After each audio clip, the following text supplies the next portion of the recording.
Hello everyone, I am James Anisir Corbra from BSN 212D, a student nurse from Davao Doctors College.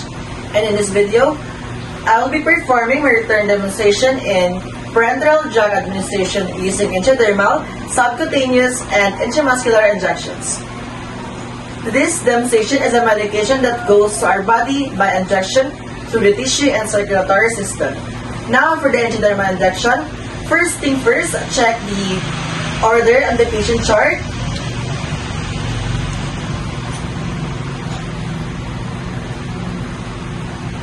This is to ensure the medication of the client.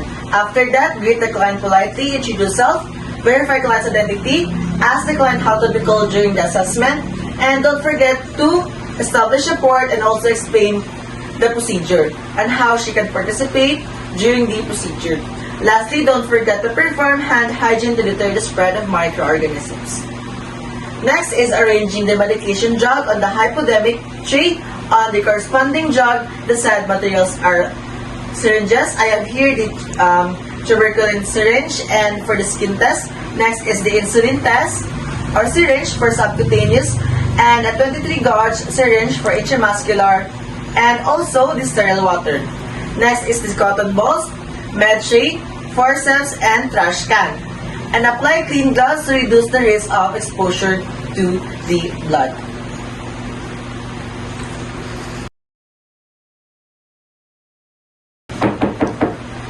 Excuse me, ma'am, may I come in? Yes, you may. Hello, ma'am. Good day. I am Jams, your student nurse for the day. So for today, ma'am, can you please tell me your name, please? Rodmaline Ortega, And your birthday? March 30, 2002. Okay. For today, ma'am, what do you want me to call you? Rod. Okay. For today, ma'am, Rod, I will be doing is, the assessment that I will be doing is the intradermal medication. This is to know if you have any allergies or any reaction to medication. So, this procedure, ma'am, may be hurt a little bit, but please, don't move your hand while I am doing the assessment, okay? So, before anything else, ma'am, do you have any question or clarification? No. Okay, so thank you. I will be right back.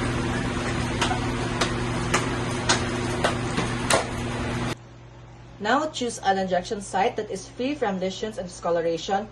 Below from the antecubital space and one hand above the wrist, and position the patient's arm so that he or she, her elbow and forearm are supported in a flat surface. Apply clean gloves, then use antiseptic swab to clean the site beginning at the center and a circular motion outward about 2 inches or 5 centimeters.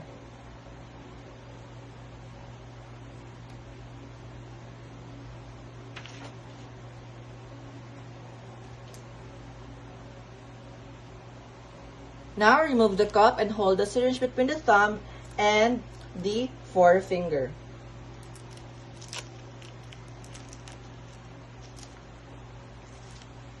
And with the level of needle pointing up.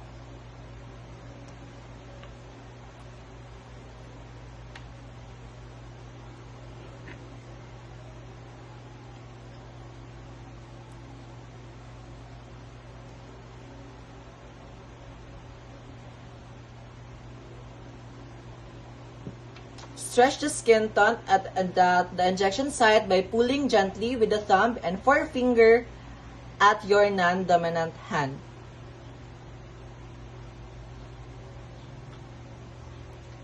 Pull the needle very closely to the patient's skin. Insert it slowly with 5 to 15 degrees until you feel the resistance. Advance the needle up to the epidermis about 1/8 inches or 3 mm.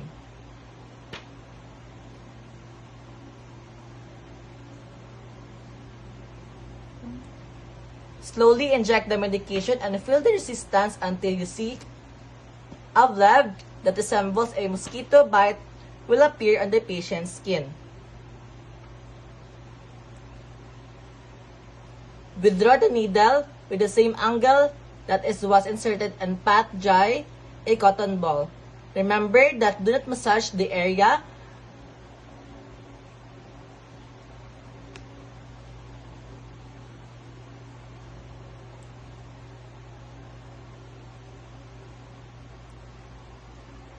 Encircle the wheel with blue or black ball pen, then instruct the patient not to rub the wheel or erase the mark. So, ma'am, do not erase this mark, okay?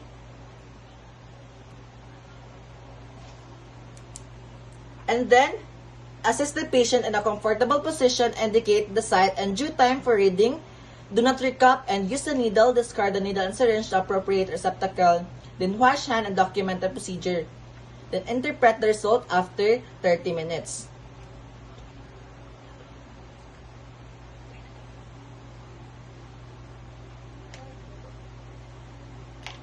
Remove the gloves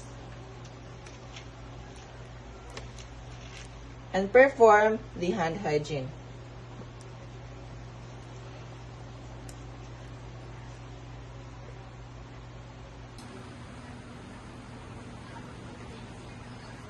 So hello again, Ma'am Rod. How's your hand gone? I see. Is it okay? Yes. So it means, ma'am, you don't have any other case in our medication. So thank you for your cooperation, ma'am, and always remember that do not touch the injection site, okay? So thank you, ma'am.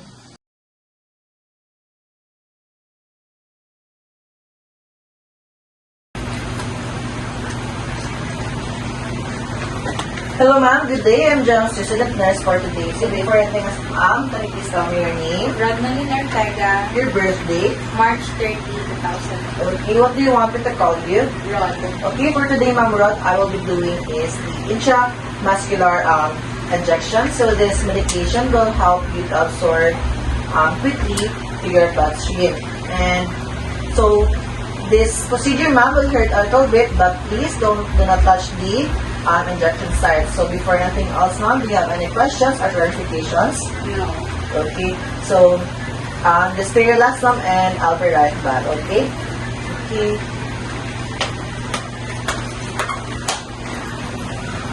Intramuscular injection. Select an appropriate site for injection. Vastus lateralis and deltoid muscle are possible site for IM injection. Examine the integrity and amount of patient's muscle mass and palpate the muscle area for tenderness are not possible or suitable for injection site. Inspect the area, bruising, inflammation, and edema. If the skin shows bruises or inflammation, use other site. And then help the patient to find a comfortable position that will accommodate the injection site that you have chosen. Expose only the portion of the body. And then apply clean gloves and use anatomical landmarks to find the site again. And then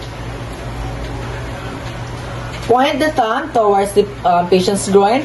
Point the index finger to the anterior superior iliac spine and extend middle finger back along the iliac crest. And then disinfect an injection site in a circular motion pattern from inner to outer for about 2 inches. And then hold the gauze pad between the third and fourth fingers of your non-dominant hand.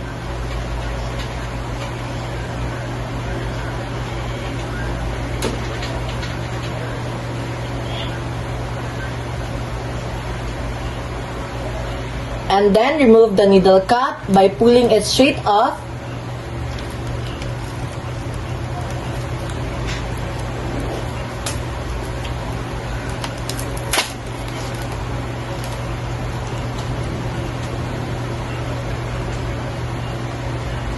Hold the syringe with the thumb and forefinger of your dominant hand as holding a dart.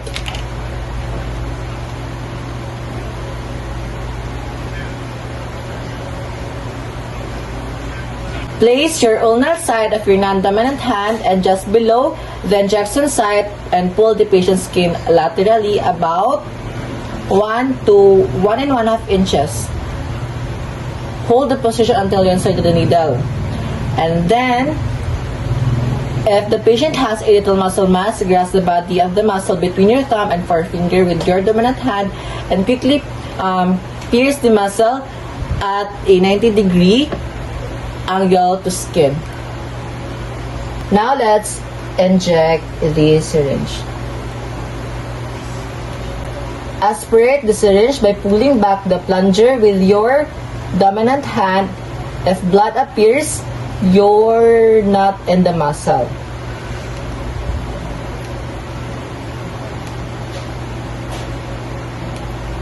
So since there is no blood, let's now inject.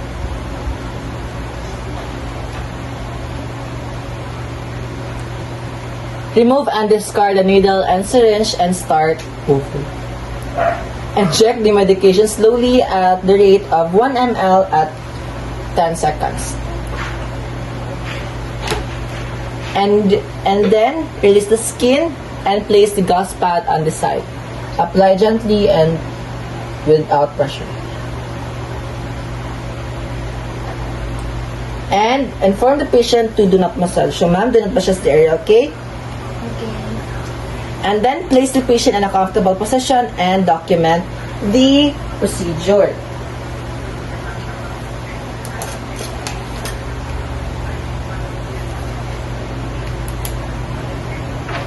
And then remove the gloves and perform hand hygiene to deter the spread of microorganisms.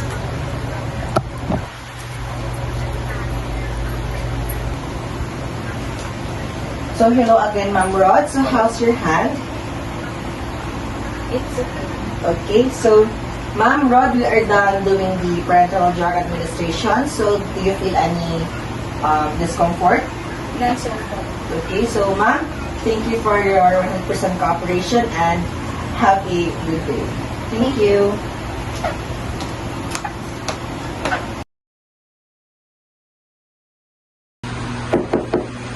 Excuse me, ma'am. May I come in? Yes, you may.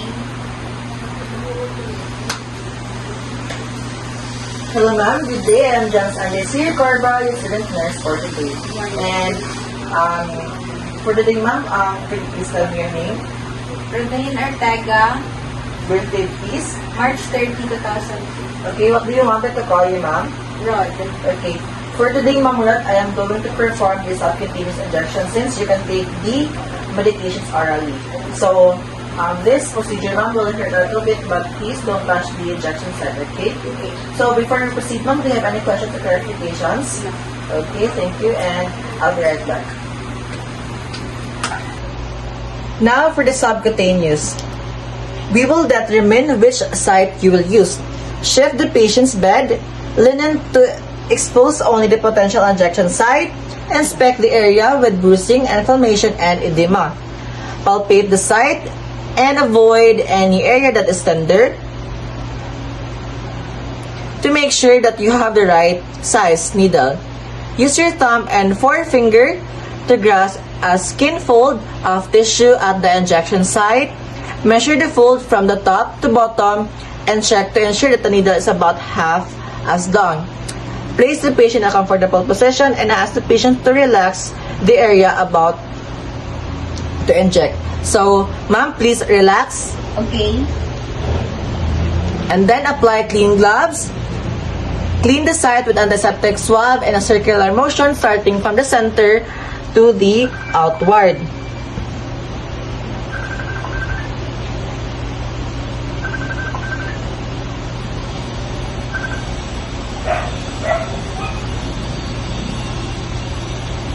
And then, remove the needle by pulling it straight off.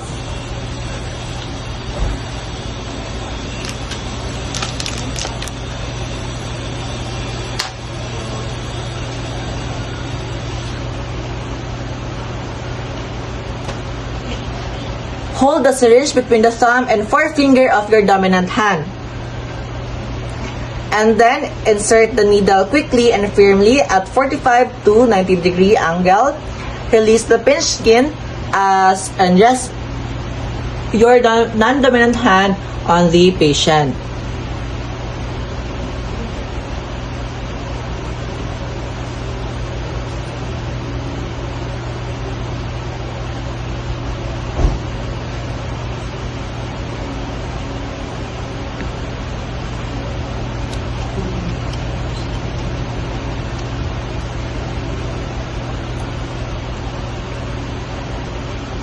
Move your dominant hand at the end of the plunger and slowly inject the medications over several seconds. Retain your grasp on the syringe to keep it still.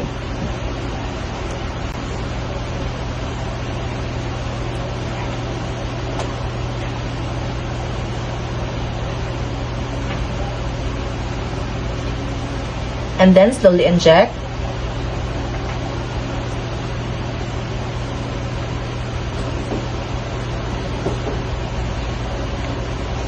Draw the needle, place a swab of gauze pad on the site and apply gentle pressure but don't massage.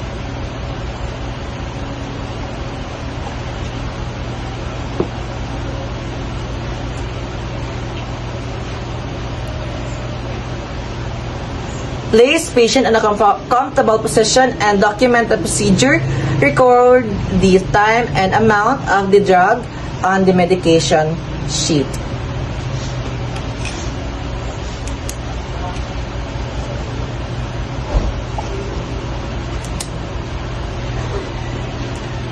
And then remove the gloves and apply hand hygiene to deter the spread of microorganisms.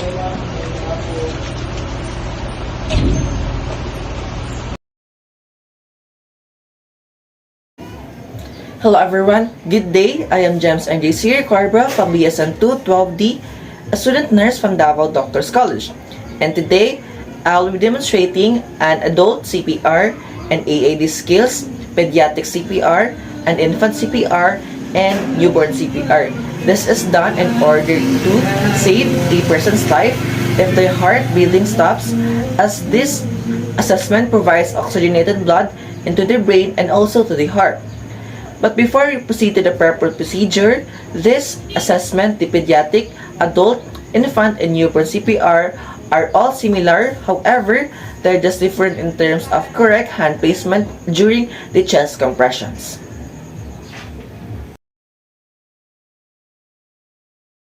Newborn CPR.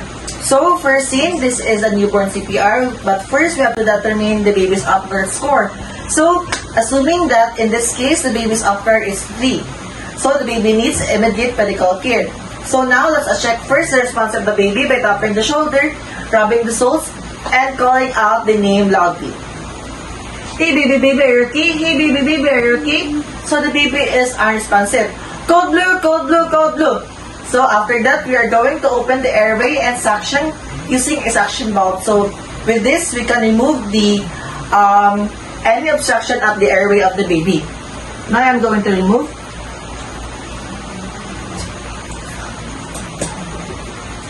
And so, the baby is still no response. We have to do the positive pressure ventilation or the PPV using with pediatric valve mask or the BVM. So, with that, let us first attach the bag valve mask at the oxygen cylinder. Let us say that I have the oxygen cylinder already attached to it.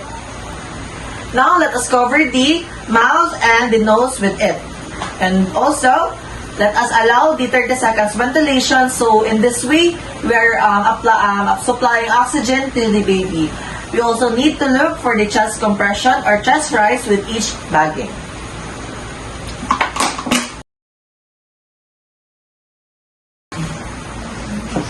After that, allow someone to attach the cardiac monitor, pulse oximeter. This is to keep the track of the baby's heart rhythm. So, assuming that we are done putting the monitor and pulse oximeter. So, if the heart rate is still less than 30 seconds, the PPV, we're going to do the chest compressions. So, use 2 to 3 fingers when doing it. So, place the fingers at the center of the chest, just below the nipple, and then press for about 1 and 1/2 inches at the depth of the chest, and evaluate the heart rate after 4 cycles. So, now I am going to perform the chest compressions. 1, 2, 3, 4, 5, 6, 7, 8, 9, 10. 1, 2, 3, 4, 5, 6, 7, 8, 9, 20. 3, 4, 5, 6, 7, 8, 9, 30.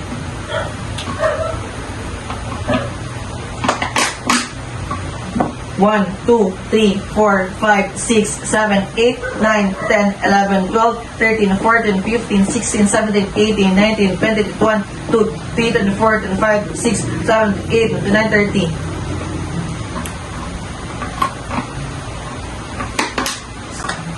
1, 2, 3, 4, 5, 6, 7, 8, 9, 10, 11, 12, 13, 14, 15, 16, 17, 18, 19, 20, 21, 22, 23, 24, 5, 6, 7, 8, 9, 30.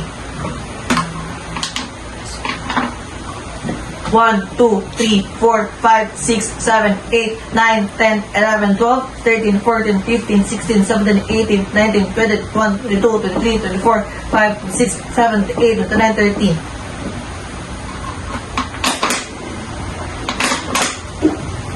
So, if heart rate is still less than 60, then continue doing chest compression, assist in a intubation, and give meds. However, if heart rate is more than 100, then we can proceed to the next procedure.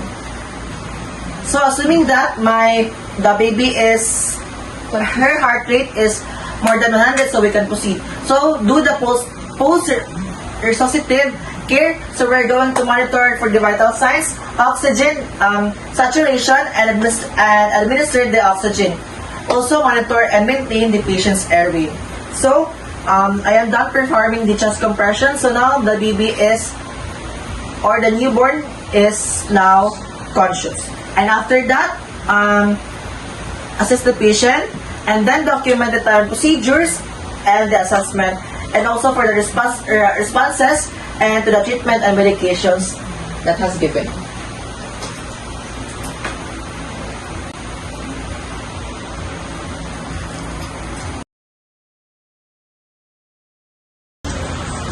Infant CPR. In the infant CPR, we will be doing the same procedures, but instead of using our hands, we should be using our fingers in or thumb in chest compressions. And a depth of compression is also 1 1/2 inches. Now let's proceed with the infant CPR. But before that, we will check first the surrounding or the scene if it is safe. Now, the scene is safe. And then let us approach the victim and open the airway. With that, for checking the airway, we will be using or performing by tapping or rubbing the feet of the patient's soul and back. Hey baby, are you okay? Hey baby, are you okay? Hey baby, are you okay? If unresponsive, shout for help and activate the emergency response system. You in a white shirt, call 911 and we have an emergency here. And then check for the pulse and breathing simultaneously, so they should be done within 5 to 10 seconds. But check the pulse first at the brachial artery. If no pulse or no breathing or has been gasping, indicates the need for CPR. 1, 2, 3, 4, 5, 6, 7, 8, 9, 10. Now let us proceed with the cardiopulmonary resuscitation. If those signs are present for high quality compressions, we'll be placing both of our hands into the thorax of our victim and then place our thumb in the lower half of the sternum just below the nipples and then perform 5 cycles of CPR with 30 compressions and 2 rescue breaths per cycle, done within 15 to 18 seconds at 30 compression and then at rate of 100 compressions per minute at a depth of 1 1/2 inches. Allow for complete chest recall before starting the next compressions. And now I am going to perform the CPR. 1, 2, 3, 4, 5, 6, 7, 8, 9, 10, 11, 12, 13, 14, 15, 16, 17, 18, 19, 20, 21, 22, 23, 24, 25, 26, 7, 8, 9, 30.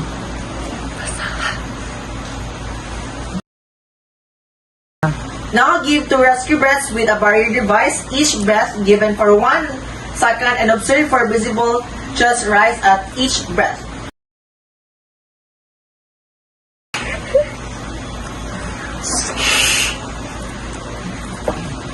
And then continue giving for to 5 cycles of CPR, then check for signs of life. If no signs to life, switch rows with another rescuer, then continue giving for another 5 cycles of CPR until the patient wakes up or the emergency equipment arrives. 1, 2, 3, 4, 5, 6, 7, 8, 9, 10, 11, 12, 13, 14, 15, 16, 17, 18, 19, 20, 21, 22, 3, 4, 5, 6, 7, 8, 9, 30.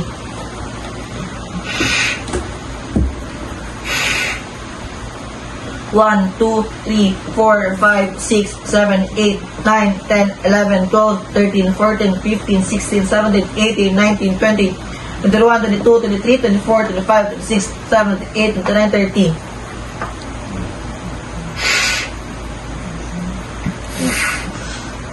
1, 2, 3, 4, 5, 6, 7, 8, 9, 10, 11, 12, 13, 14, 15, 16, 17, 18, 19, 20, 21, 22, 3, 24, 25, 26, 27, 28, 29, 30.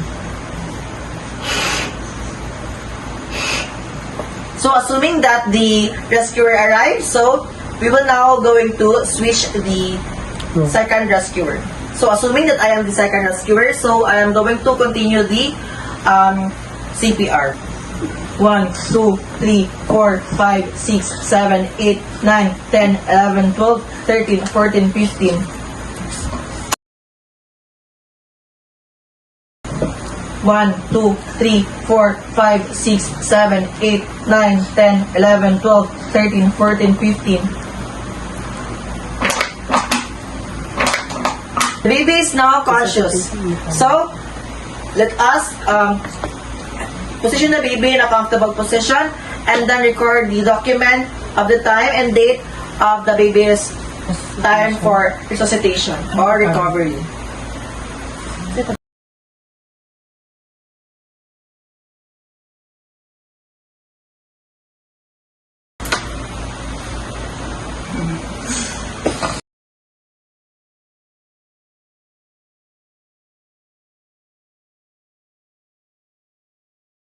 Pediatric CPR.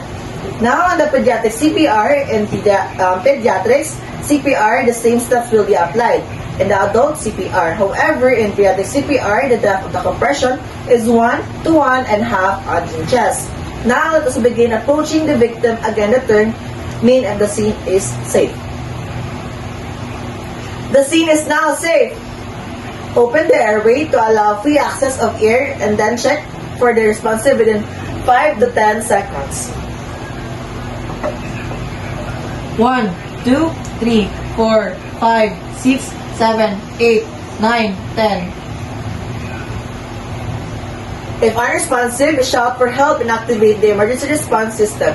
You in a yellow shirt, call 911. We have an emergency here. Now check for the pulse and breathing simultaneously with 5 to 10 seconds. If no pulse, no breathing, or stagnant breathing, this indicates for a need CPR. 1, 2, 3, 4, 5. If those signs are present, proceed to the cardiopulmonary resuscitation for high-quality compressions while space again our hand in the lower half of the sternum. Now let us perform the 5 cycle of CPR with 30 compression and 2 rescue breaths per cycle.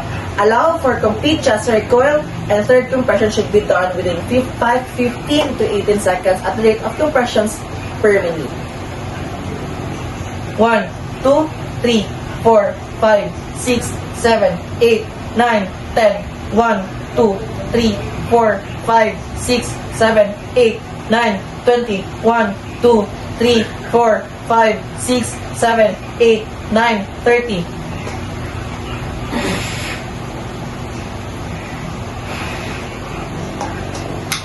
1, 2, 3, 4, 5, 6, 7, 8, 9, 10.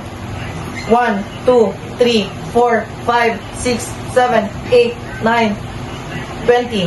1, 2, 3, 4, 5, 6, 7, 8, 9, 30.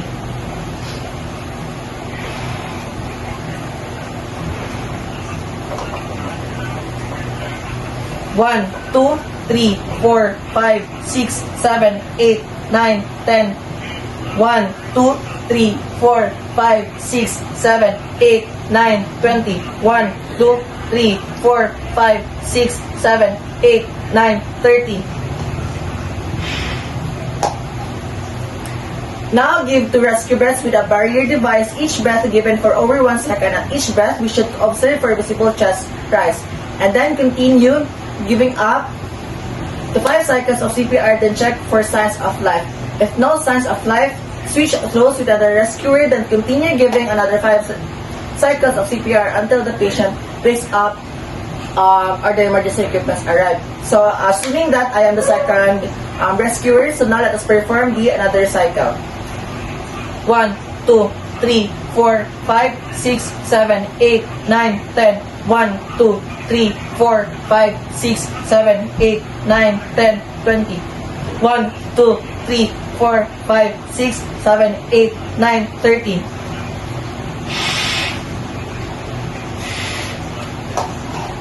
1, 2, 3, 4, 5, 6, 7, 8, 9, 10. 1, 2, 3, 4, 5, 6, 7, 8, 9, 20. 1, 2, 3, 4, 5, 6, 7, 8, 9, 30.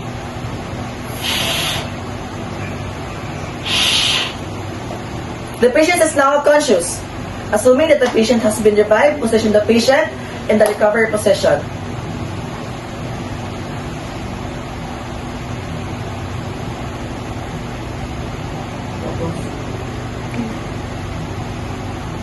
And then let us now document the time of the procedure started and also the time for the recovery.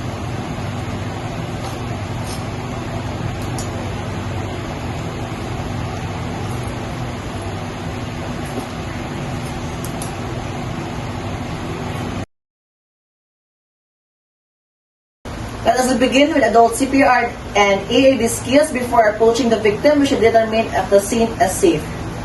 This is identify and reduce the risk of potential hazards. The scene is now safe.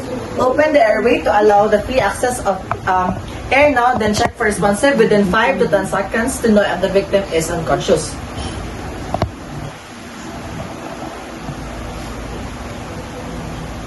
Sir, are you okay? Sir, are you okay? If the victim is unresponsive, we should shout for help and activate the emergency response system and send for an AED. This is to gain helping hand in the situation and also alert the emergency medical team. You in a black shirt, call 911 and bring AED for the pulse and breathing simultaneously. If no pulse, no breathing, or has agonal breathing, this indicates the need CPR. And if those signs are present, that does proceed with cardiopulmonary resuscitation or the CPR. For high-quality compressions, we'll place our hand on the lower half of the sternum. Proper placement prevents fracture. Now let us perform the 5 cycles of CPR with 30 compressions and 2 rescue breaths per cycle and 30 compressions within 15 to 18 seconds at rate of 100. And then compressions per minute and at that of 2 inches. Now let us perform the CPR. 1, 2, 3, 4, 5, 6, 7, 8, 9, 10. 1, 2, 3, 4, 5, 6, 7, 8, 9, 20. 1, 2, 3, 4, 5, 6, 7, 8, 9, 10, 30.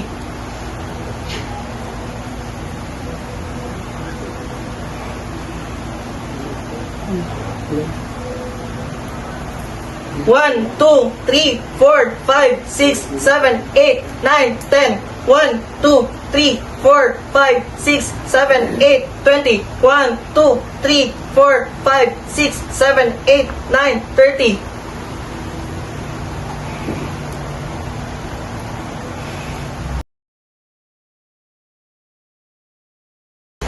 1, 2, 3, 4, 5, 6, 7, 8, 9, 10.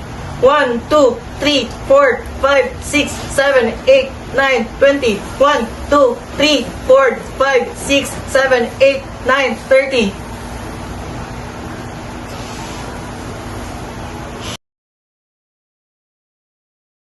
1, 2, 3, 4, 5, 6, 7, 8, 9, 10. 1, 2, 3, 4, 5, 6, 7, 8, 9, 20. 1, 2, 3, 4, 5, 6, 7, 8, 9, 30.